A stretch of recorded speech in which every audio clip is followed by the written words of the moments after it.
Assalamualaikum Ustaz. Waalaikumsalam warahmatullah.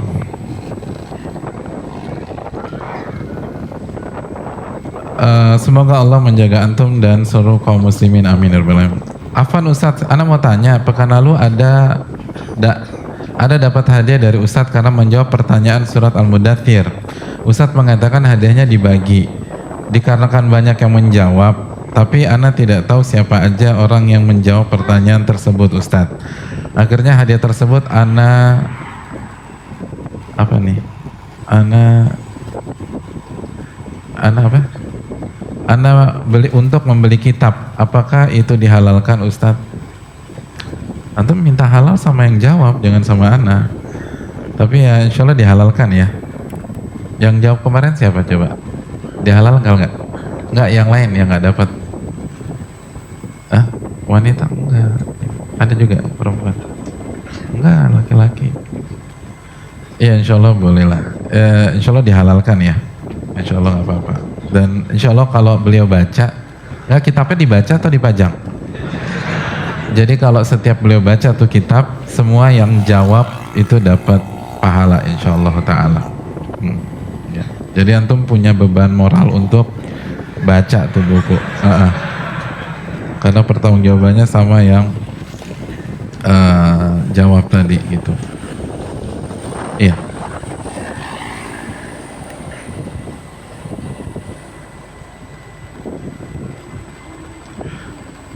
Apa kiat-kiat kita takut kepada Allah Subhanahu wa taala? Assalamualaikum warahmatullahi wabarakatuh.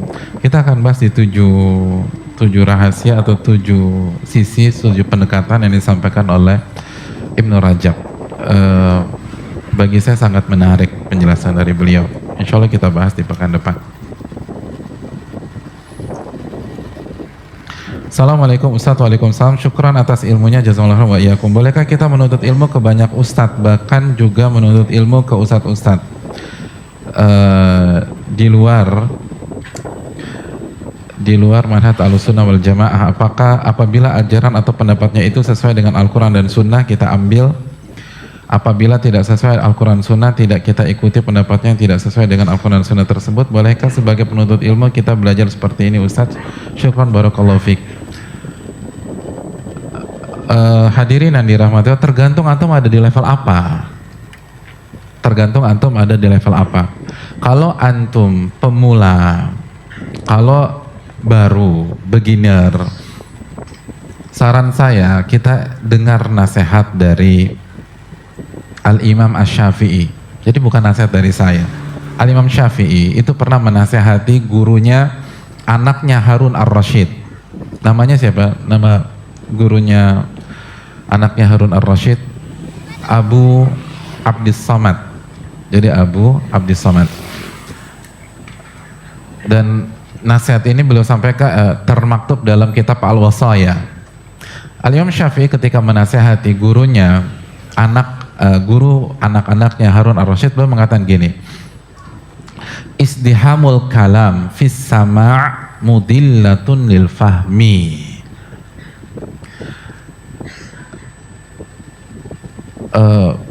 Banyak menyampaikan pendapat A, pendapat B, pendapat C di awal-awal orang itu belajar, itu justru bisa mudillatun, menyesatkan pemahaman murid kita. Jadi maksud Imam Syafi'i, ini kan anak-anaknya Harun Ar-Rasyid baru-baru, jelaskan satu referensi saja. Jangan pendapat A, pendapat B, pendapat C, dan seterusnya. Satu dulu aja. Satu dulu saja. Itu nasihat dari Imam Syafi'i, bukan nasihat dari saya. Dan beliau pakar, beliau expert di bidang ini. Beliau satu dari 4 imam madhab. Ini hal penting. Ya simpel aja deh. Kalau antum punya anak antum harapkan bisa jago kimia. Tapi atau antum kursusin tuh, antum manggil guru kimia. Tapi setiap pekan gurunya ganti-ganti. Kira-kira tuh anak pinter kimia enggak? Pinter enggak? Kok nggak ada yang jawab? Nggak pernah ngurusin anak? Ah, pinter kimia nggak? Enggak, bingung nih anak. Ini pendekatannya beda, ini beda lagi, ini beda. Bingung, nggak pinter. Satu guru. Makanya ini nasihat dari Syekh Muhammad Mukhtar Shinkiti, pengisi Masjid Nabawi, salah satu anggota Hay'ah Kibar Ulama. Beliau pernah ditanya, saya mau belajar,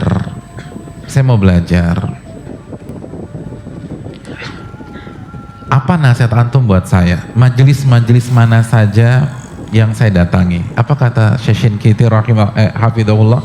Kata Syekh Shinkiti, Anda kan baru, nasihat saya simpel aja. Cari guru yang tepat, lalu biarkan beliau bekerja untuk Anda, dalam tanda kutip. Biarkan beliau mendesain semuanya, menentukan kurikulum, mengatur frekuensi dan seterusnya. Jangan di otak-atik. Tugas kita nyari guru yang tepat.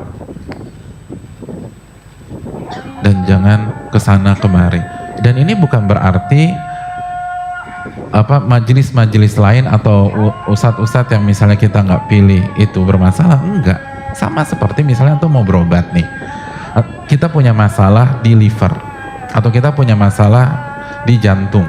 La qaddarallah. Kira-kira antum akan datang ke satu dokter jantung atau antum akan keliling seluruh spesialis jantung di Jakarta? Seluruh spesialis jantung antum akan kelilingi? Enggak, satu. Atau untuk second opinion 2 atau 3. Dan komit sama itu. Dan ketika antum pilih dokter A, bukan berarti dokter B, dokter C, dokter D jelek, enggak. Ini metode pengobatan. Ibnul Qayyim mengatakan ahli ilmu itu dokter jiwa. Jadi bukan kesana kemari dan seterusnya. Itu nanti ketika antum berada di level yang lebih tinggi. Dan itu metode ilmu. Fikul muqaran, perbandingan madhab, itu setelah seorang penuntut ilmu mengkhatamkan fikih dalam madhab tertentu dari A sampai Z.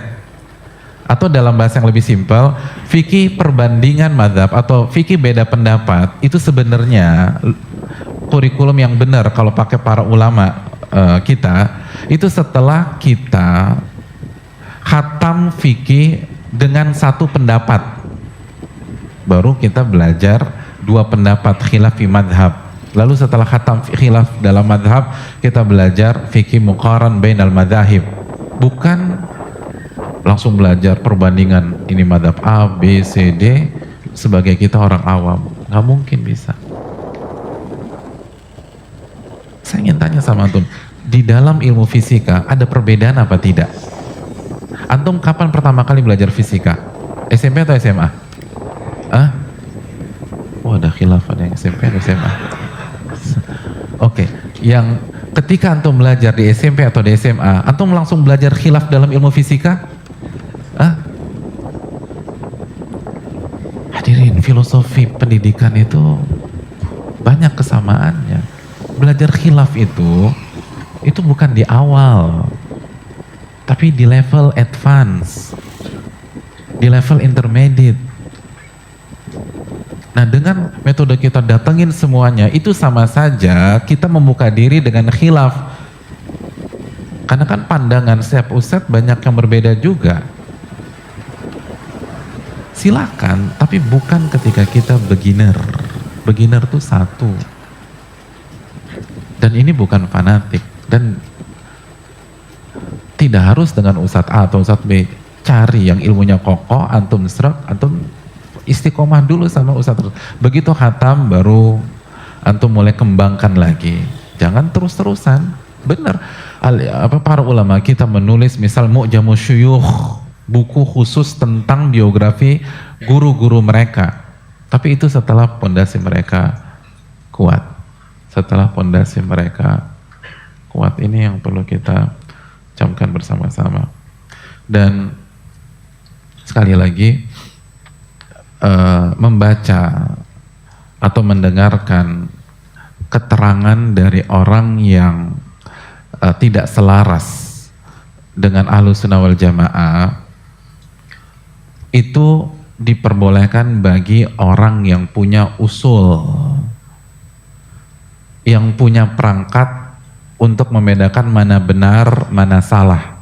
Kan ini pertanyaannya, boleh nggak kita duduk di majelis atau sosok yang tidak sesuai dengan Ahlussunnah wal Jamaah. Nah, pertanyaan saya, ketika antum mau duduk di majelis tersebut, buku usul Ahlussunnah mana yang sudah antum tamatkan? Sehingga antum bisa memfilter. Orang yang memfilter itu setelah ketika punya perangkat. Antum harus punya alat sensor, baru antum bisa mensensor. Kalau antum nggak punya alat sensor, gimana antum mensensor? Jadi coba tanya diri kita, pondasi Ahlussunnah wal Jamaah kita sudah kuat atau belum? Buku apa yang sudah khatam? Buku apa yang sudah khatam? Ushul Sunnah Imam Ahmad sudah khatam atau belum? Syarah Sunnah Al-Muzani sudah khatam atau belum? Asy'ari Al-Ajurri sudah khatam atau belum? Aqidah Salafu Ashabil Hadith sudah khatam atau belum? At-Tahawiyah sudah khatam atau belum? Syarahnya sudah khatam atau belum? Kalau antum belum pernah baca, jadi jangankan khatam, baca aja buku-buku itu, kayaknya baru dengar judulnya tuh Pak Ustadz. Lalu anda mau duduk, terus mau memilah-milih pakai apa hadirin? Kita fair-fair aja, katanya mau ilmiah, ya ilmiah harus begini.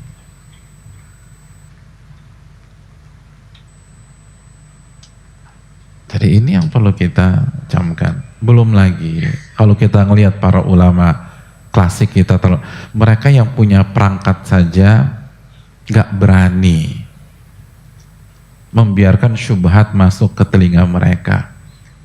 Karena al-qulub dha'ifah wa syubhat khattafah. Hati itu lemah, syubhat itu menyambar-nyambar, kata para ulama. Masih ingat ucapan Imam Az-Zahabi, la'anallah az-zaka bila iman wal balada ma'at taqwa. Wa radiyallah anil baladati ma'at taqwa. Semoga Allah melaknat kecerdasan tanpa iman, dan semoga Allah meridhoi keawaman tapi disertai dengan ketakwaan. Masih ingat kalimat itu? Itu tentang siapa? Katanya masih ya. Mu'tazilah. Nama, saya butuh nama. Ibnu Rawandi. Bukan Erwandi, antum hati-hati. Oh, Erwan, itu Ustadz Fadil hafizahullah ta'ala. Rawandi atau Riwandi, itu cerdasnya minta ampun. Dan kata Al-Zahabi Al-Imam Zahabi rahimahullah membawakan itu awalnya pemalu, pendiam, baik, lurus, tapi murtad jadi ateis. Ini bukan Mu'tazilah, tuh fase berikutnya. Benar, beliau sebelum jadi ateis jadi Mu'tazilah dulu, tapi anti klimaksnya ateis. Kenapa? Karena suka duduk di majelisnya orang-orang ateis. Ketika dinasehati, dijawab, karena kan cerdas nih. Innama uridu an a'rif aqwalahum. Kata dia, saya tuh duduk cuman pengen tahu pendapat-pendapat orang ateis aja. Kan juga saya pilih-pilih mana yang benar, mana yang salah. Sukses? Ya sukses jadi ateis. Dan antum gak lebih cerdas daripada beliau. Cerdas.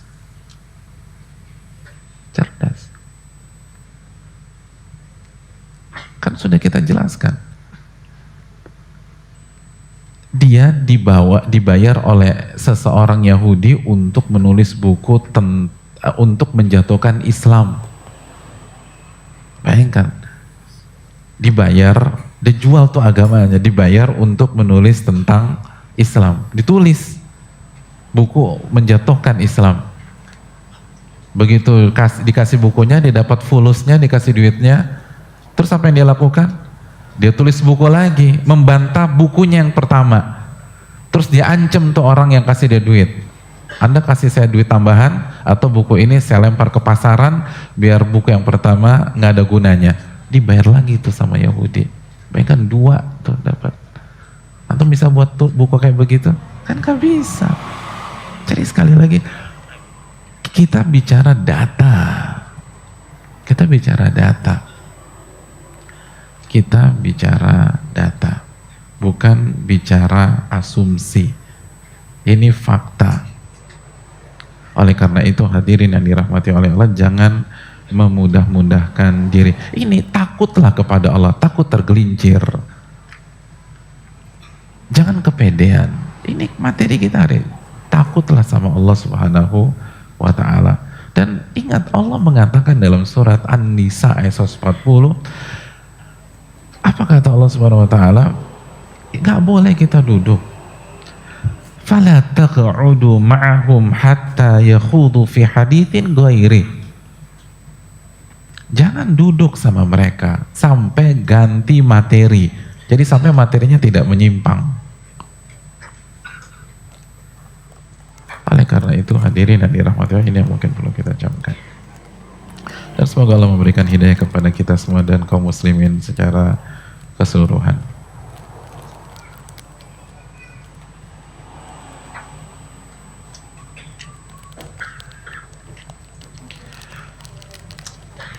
Assalamualaikum warahmatullahi wabarakatuh. Ustadz, mohon nasihatnya kepada penuntut ilmu yang berusaha untuk menjadi baik tetapi rasa takut kepada Allah masih sedikit, dan mohon Ustadz menasihati untuk penuntut ilmu yang masih main game online, film yang buang-buang waktu. Ya, terima kasih, jazakallahu khairan. Yang pertama, ada fatwa dari Lajnah Daimah tentang main PlayStation. Hukum asalnya boleh, tapi ada kriteria yang harus kita camkan. Kontennya tidak haram. Jadi jelas pakaiannya, terus nggak ada hal-hal yang haram. Terus yang kedua, tidak melalaikan kita dari kewajiban. Terus yang ketiga, tidak berlebih-lebihan. Yes Kak, sebentar. Gitu loh. Seperti main apa tuh? Dulu tuh waktu saya SMA tuh ngetop apa? Winning Eleven dulu ya. Dulu ya, tapi sekarang saya nggak ngerti lah. Nah itu nggak boleh 3 jam, 4 jam kan nggak boleh. 5 menit aja, 5 menit main. Bisa nggak main 5 menit? Iya. Kan main hukum asalnya boleh, tapi semuanya aman. Gitu loh. Dan pakai suara dan seterusnya gitu. Jadi aman dari semuanya. Dan nggak ada wanitanya yang buka aurat gitu loh. Gitu. Itu udah punah belum sih? Belum. Udah.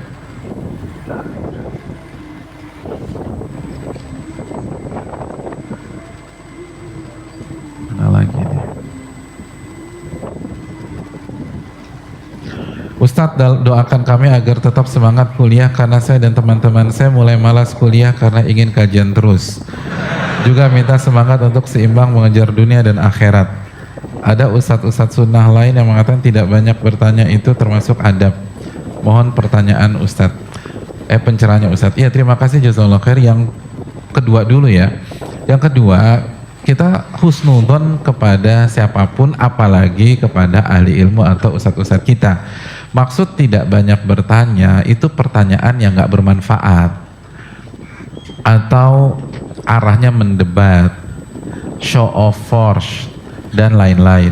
Adapun kalau bertanya mencari kebenaran, jelas ayat fas'alu ahla dzikri in kuntum la ta'lamun dalam surat Al-Anbiya ayat 7, dan jelas keterangan Abdullah bin Abbas bilisanin Saul. Saya ini bisa seperti ini setelah taufik dari Allah. Lisan saya tuh hobi nanya. Itu Abdullah bin Abbas. Dan Abdullah bin Abbas sahabat. Dan kita berusaha meniti jalannya para sahabat. Dan saya yakin bukan itu maksud dari ustadz-ustadz kita. Jadi maksudnya pertanyaan yang nggak produktif, nggak jelas, dan niatnya nggak benar atau adabnya nggak tepat. Allah ta'ala bisawab. Adapun malas kuliah karena semangat ingin kajian terus, Hadirin yang dirahmati oleh Allah Subhanahu wa taala, kita harus jujur, kita ini bakatnya di mana, hasrat atau passionnya ada di mana, terus kita totalitas di bidang yang membuat kita paling bermanfaat bagi umat. Itu poinnya. Jadi kalau memang bakat kita dan hasrat kita memang awalnya ini kimia, ya udah antum totalitas di kimia. Tapi jangan lupa ngaji, jangan sampai drop out. Apalagi habis drop out cuman ngandelin kajian Sabtu malam, ya ini nggak bener juga. Kalau drop out antum harus masuk pondok, itu konsekuensinya. Kalau nggak hancur dua-duanya. Dan ini harus diperhatikan baik-baik. Orang tuh beda, nggak sama. Saya pernah pengalaman saya di pondok dulu, itu ada beberapa teman itu berhenti dari 2 PTN yang sangat terkenal dan berkualitas di Indonesia karena langsung berambisi untuk belajar agama secara khusus. Apa yang terjadi? Salah satu dari mereka rosip atau gagal di semester awal. Semester awal gagal. Padahal bagi kita itu semester yang gampang. Isinya cuma kitabus suar, masmuka ismi Muhammadun wa anta masmuka ismi Aliun. Kaifahal ana bi khair, gitu-gitu aja. Sobahul khair, sobahul nur, gitu-gitu aja. Gagal tuh dia.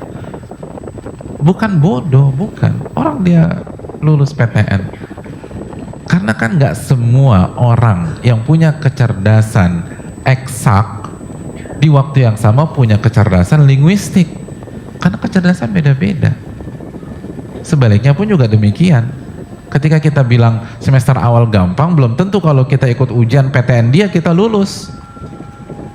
Kullun ya'malu ala syakilatih, kata Allah Subhanahu wa taala. Setiap orang beramal sesuai dengan bidangnya masing-masing. Apa yang Allah takdirkan kepada dia.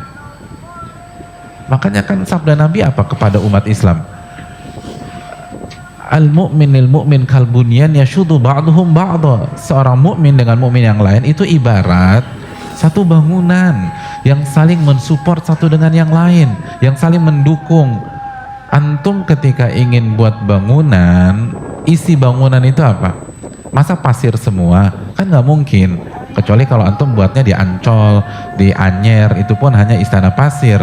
Kalau antum ingin benar-benar buat bangunan seperti gedung ini, antum butuh pasir, antum butuh baja ringan, antum butuh beton, antum butuh batu, antum butuh batako, antum butuh air.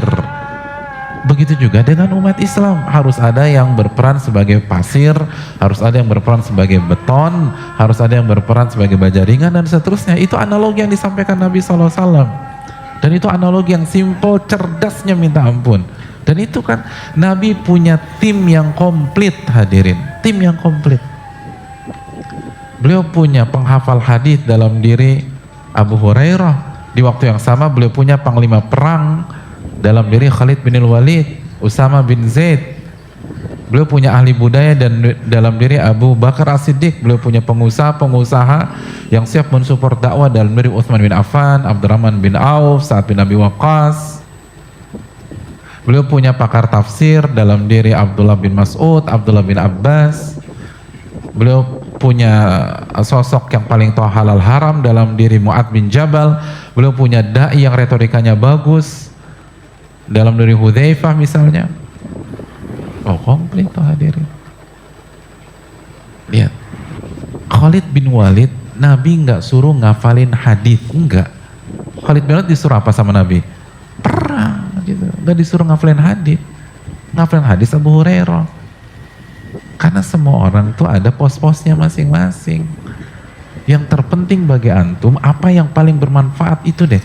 Kunci eksis hadirin bukan eksis di sosmed, bukan. Kunci eksis itu bukan banyak yang subscribe antum, bukan. kunci eksis di dalam Al-Quran itu ada dalam surat Ar-Ra'd ayat 17. Fa'ammaz zabadu fayadhabu jufa'a. Buih itu akan hilang dengan cepat. Wa amma ma yanfa'un nas fayamkuthu fil ard.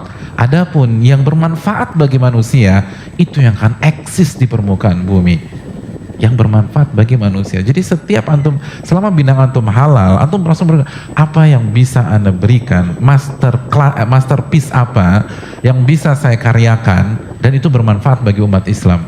Kalau itu berhasil dengan niat yang ikhlas, antum akan eksis.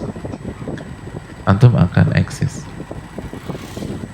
Dan antum bisa berkompetisi dengan para ulama, dengan para ustadz. Kalau para ustadz dengan ilmu, antum dengan harta, dengan pemikiran, dengan support, dengan media misalnya. Dan karena belum tentu juga kalau kita banting setir kita bisa bermanfaat. Cari bidang di mana kita bisa bermanfaat untuk Islam dan kaum muslimin secara umum. Wallahu ta'ala bisawab. Mungkin itu. Ya,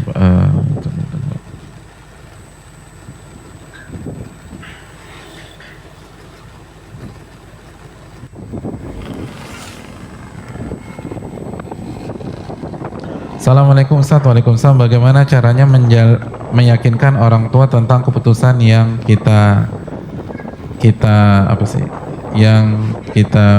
pilih ya? Karena Ane ingin menjadi pengusaha sesuai sunnah, sementara ibu Ane tetap kekeh ingin Ane jadi karyawan dengan alasan untuk memanfaatkan ilmu semasa kuliah. Ya, terima kasih. Ya udah, antum buat perusahaan aja. Antum ownernya, antum karyawannya, antum jadi sopirnya. Jadi win-win tuh. Ya kan? Ada tuh yang begitu tuh. Dan pas ngerintis, dia yang jadi komisaris, dia yang jadi karyawan, dia yang jadi sekretaris, dia yang jadi security. Karena dia nggak gaji orang, dia aja sendiri.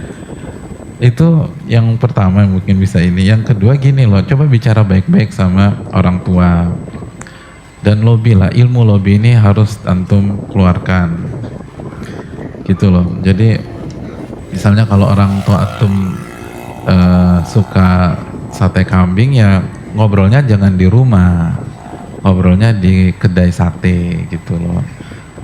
Traktir dulu. Kalau orang tua antum suka soto Lamongan, ngomongnya di gitu. Pokoknya dibuat senang aja dulu gitu.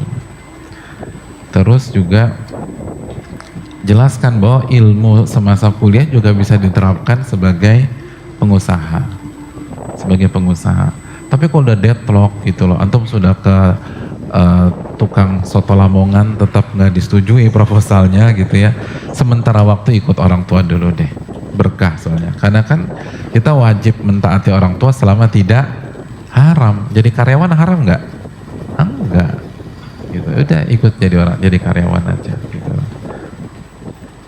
Jadi untuk sementara sambil antum lobby lagi, doakan orang tua, terus baik-baikin gitu. Dan antum harus meyakinkan gitu. Jadi kalau antum mau pengen jadi pengusaha, tunjukkan memang antum punya DNA entrepreneurship yang kuat, gitu. Punya sosok pemimpin pengusaha kan harus buat ambil keputusan. Dan mungkin orang tua antum nggak ngasih karena selama ini antum nggak jelas gitu loh. Kamu mau apa? Terserah papa aja. Mau apa? Terserah mama. Terserah gimana jadi pengusaha terserah. Dan itu juga perlu dievaluasi. Kadang-kadang kita hanya nyalahkan pihak lain.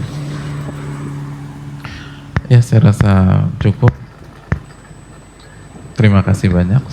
Semoga bermanfaat dan semoga yang sedikit ini diberkahi oleh Allah Subhanahu wa taala. Wassallallahu wasallam ala nabiyina Muhammad wa ala alihi wa sahbihi ajmain. Aqulu qouli hadza subhanaka walhamdulillah la ilaha illa anta astaghfiruka wa atubu ilaik. Assalamualaikum warahmatullahi wabarakatuh.